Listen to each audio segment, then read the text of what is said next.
Les matières sont-elles importantes dans la création d'une collection? Évidemment que oui, on le sait. Je fais souvent, lorsque j'interviens en tant que consultant en mode, dans les écoles de mode, je fais souvent un exercice avec les étudiants que je trouve vraiment très intéressant.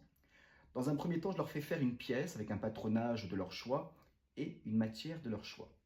Une fois la pièce terminée et validée, je leur impose un tissu complètement différent du premier tissu et je leur fais refaire la pièce.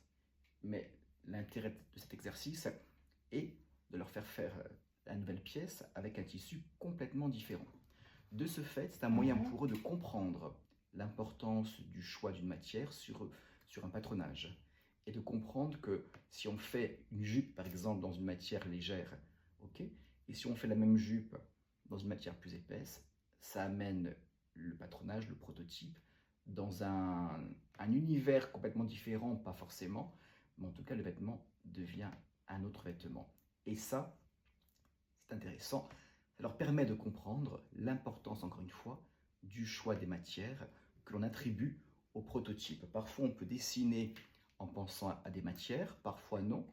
Donc, une fois que les tissus ont été choisis dans les salons comme première vision, et qu'on attribue les matières aux pièces dessinées ou inversement, on peut très bien dessiner en sachant dans quel tissu on fera ce proto. Bref, en tout cas, l'attribution des matières est toujours une étape très importante, très excitante dans la construction d'une collection. Donc tout ça pour dire que les matières sont vraiment très très importantes puisqu'il s'agit de notre matière première. Donc pensez-y les étudiants, d'accord? À très bientôt.